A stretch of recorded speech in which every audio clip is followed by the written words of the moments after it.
Sejarah Serat Tripomo. Serat Tripomo berisi 7 bait tembang Dandang Bulo.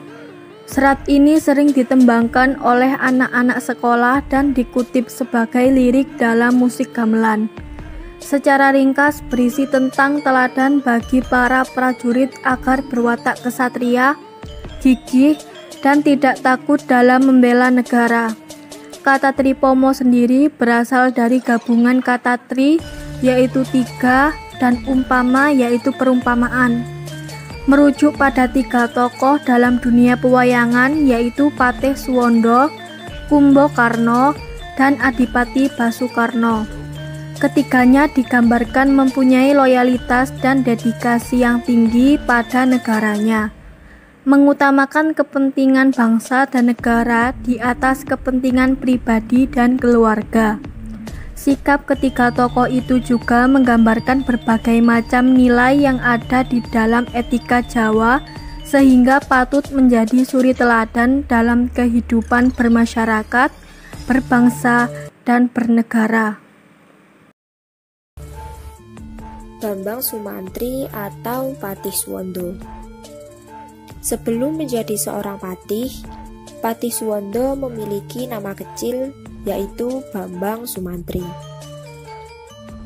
Bambang Sumantri memiliki ayah bernama Bambang Suwandagni atau Resi Wisanggeni dari Padepokan Jatisarono dan seorang adik bernama Bambang Sukrosono.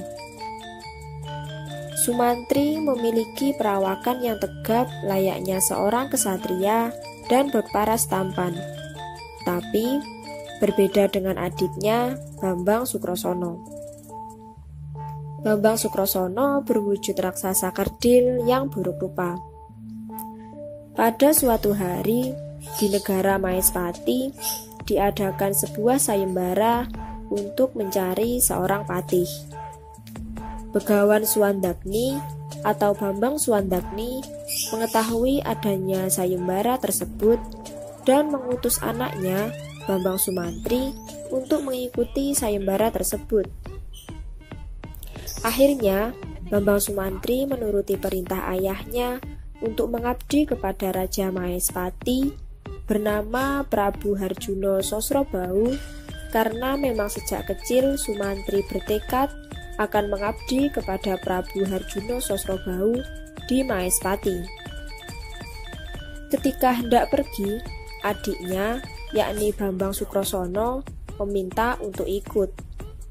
Namun, sang kakak, Bambang Sumantri, takut bila ada yang melihat wujud adiknya akan dibunuh. Lalu dengan sembunyi-sembunyi, Bambang Sumantri meninggalkan adiknya.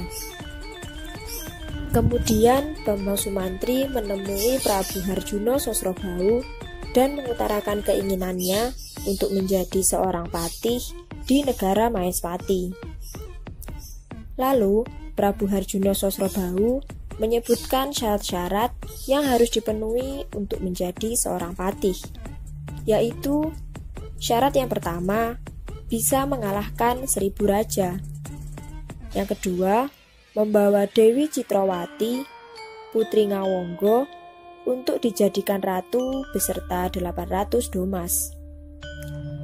Yang ketiga, memindahkan Taman Sriwedari. Syarat tersebut diterima oleh Bambang Sumantri dan dia berhasil memenuhi syarat pertama dan syarat kedua. Namun, pada syarat ketiga, Bambang Sumantri meminta bantuan kepada adiknya, yakni Bambang Sukrosono, yang memiliki ajian Condo Birowo. Setelah ketiga syarat berhasil dipenuhi, akhirnya Bambang Sumantri diangkat menjadi patih di negara Maespati dan memiliki julukan Patih Suwondo. Patih Suwondo merupakan seorang patih yang terkenal akan keberaniannya dan mampu menyelesaikan tugas berat dengan penuh tanggung jawab. Ia juga merupakan seorang patih yang loyal akan pengabdiannya kepada kerajaan Mahespati sampai mencapai puncak kejayaannya. Suatu ketika, Dewi Citrawati yang sudah menjadi ratu di Mahespati ingin merasakan kesegaran air di Mahespati. Karena Prabu Harjuno Sosrobahu menyayangi istrinya, maka ia bertiwikromo atau mengubah dirinya menjadi raksasa untuk menghentikan arus sungai. Namun, tanpa ia sadari, ternyata air sungai yang dibendungnya membanjiri negara Ngalengka dan membuat marah Raja Dasamuka. Lalu Raja Dasamuka memporak-porandakan Mahespati. Sebagai seorang patih yang mencintai tanah airnya, Patih Suwondo atau Bambang Sumantri melawan Raja Dasamuka dengan sekuat tenaga.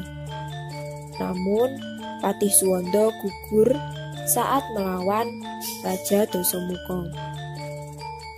3 tauladan watak dan kepribadian Patih Suwondo adalah: yang pertama, Guno, yang berarti pinter, wasis, mumpuni, kawruh, atau kepandaian. Yang kedua, Koyo, yaitu sugih, kecukupan, atau kekayaan. Dan yang ketiga, Purun, yang berarti wani, kendel, saguh, gelem, atau keberanian. Kumbakarna. Kumbakarna adalah adik dari Dasamuka. Cerita ini berawal dari kejadian Dasamuka yang menculik Sinta. Rasa cinta yang tak terkendali membuat Dasamuka menghalalkan segala cara untuk mendapatkan Sinta. Melihat perbuatan kakaknya yang salah, Kumbakarna mencoba untuk mengingatkan. Dirinya juga memberitahu jika Sinta tidak dikembalikan kepada Rama Wijaya, maka negara Ngalengka akan diserang oleh sekelompok kera pimpinan Anoman yang menjadi prajurit Rama Wijaya. Mendengar hal tersebut, tak goyah keinginan Dasamuka untuk menculik Dewi Sinta. Ketakutan Kumbakarna pun menjadi kenyataan. Sekelompok kera yang dipimpin oleh Anoman menyerang Ngalengka. Kumbakarna pun maju dalam peperangan. Dirinya maju perang tidak karena membela kakaknya yang salah, akan tetapi membela tanah air, keluarga, dan leluhurnya. Dengan sekuat tenaga, ia berperang. Namun, pada akhirnya gugur di tangan Rama Wijaya. Kumbakarna pun menjadi seorang kusuma bangsa. Kumbakarna adalah pejuang tanpa pamrih, tidak untuk kepentingan derajat, pangkat, jabatan, dan kedudukannya. Perjuangannya dilandasi kecintaan kepada tanah air. Berperang tidak untuk menang, tetapi merupakan wujud pengabdian terakhir bagi nusa dan bangsanya. Ia berjuang tidak untuk mengabdi kepada raja, karena ia tidak sependapat dengan perbuatan rajanya. Kumbakarna memilih gugur sebagai pahlawan, tidak mau melihat bencana yang menimpa tanah airnya. Ia rela mengorbankan hidupnya demi bangsa dan negaranya. Adipati Karna. Adipati Karna adalah anak pertama Dewi Kunti sebelum menikah dengan Raja Pandu. Anak ini diperoleh secara tidak sengaja oleh Kunti melalui mantra yang diberikan oleh seorang resi. Dengan mantra tersebut, Dewi Kunti dapat meminta anak kepada dewa yang disebut namanya oleh Kunti. Untuk menghindari fitnah, Kunti membuang Karna hingga pada akhirnya anak tersebut dibesarkan oleh seorang kusir. Pada saat usia dewasa, para Kurawa atau anak-anak Raja Destrorostra, kakak dari Raja Pandu, mengangkat derajat Adipati Karna. mereka menjadikannya teman dan diberi amanah untuk menjadi panglima saat perang Bharatayuddha, yaitu perang saudara antara Kurawa, putra-putra Raja Destrarastra, dan Pandawa, putra-putra Raja Pandu. Adipati Karna tahu bahwa Pandawa adalah adik-adiknya, sehingga dia tidak melawan walaupun tersakiti. Ia hanya menyelesaikan tugas untuk menjadi panglima demi membalas budi kepada Kurawa yang telah mengangkat derajatnya. Dan akhir hayat Adipati Karna berada di tangan adiknya sendiri, Raden Arjuna, yang menjadi panglima perang dari pihak Pandawa. Rama nam nam nam cira ra ra ra ra ra nam cinam nam nam nam nam nam mama nam manam nam nam nam nam nam cinam ma nam cira cinam cinam manam nam nam nam cinam maro rolu marolu ro cinam ro ro ro ro ro rolu ro ro cici nem ro nem cinem mo ciro ro ro ro ro ro ro malu ro lu ro cinam nam nam nam nam nam cinem ciro ro nem cinem ro cinem mo nem ci minung sukan kadangi pribadi aprang tanding lan sang danan jaya Sri Karna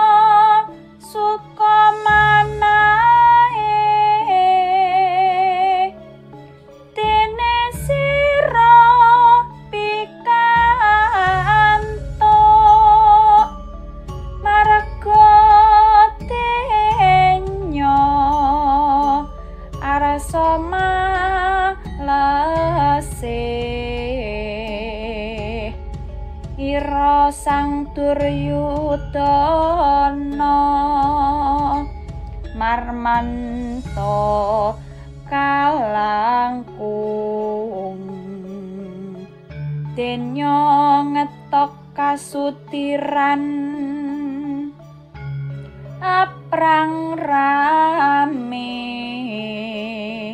Karna mati Cinamparing Sumbaga Wiratama.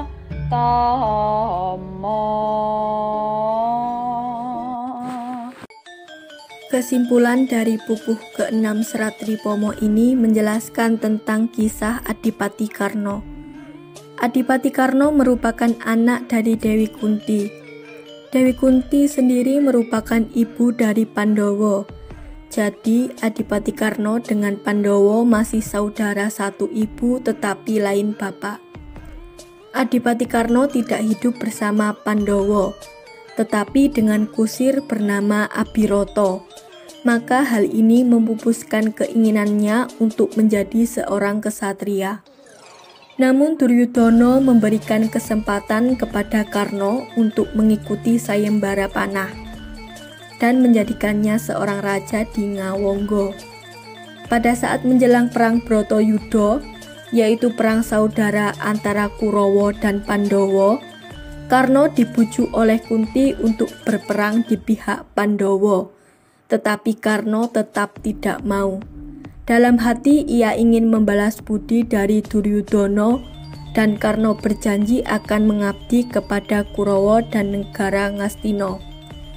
Pada perang tersebut, Arjuna menjadi pemimpin Pandawa. Dengan berat hati, Arjuna melesatkan panah ke Karna dan akhirnya Karna gugur untuk membela negaranya. Karna yang merupakan pemimpin Kurawa tahu bahwa Arjuna adalah saudaranya, sehingga ia tidak akan melawan walaupun tersakiti. Ia hanya ingin membalas budi Kurawa. Selain itu, ia ingin membela negara yang menjadi bagian dari Ngastina. Karena sejak kecil dia tumbuh dan berkembang di Ngawangga, daerah kekuasaan Astina. Sikap yang diambil oleh Adipati Karna ini menggambarkan bahwa dia merupakan seorang kesatria yang memiliki karakter teguh, pendirian, tanggung jawab, jiwa kesatria, dan tidak melupakan jasa atau kebaikan orang lain.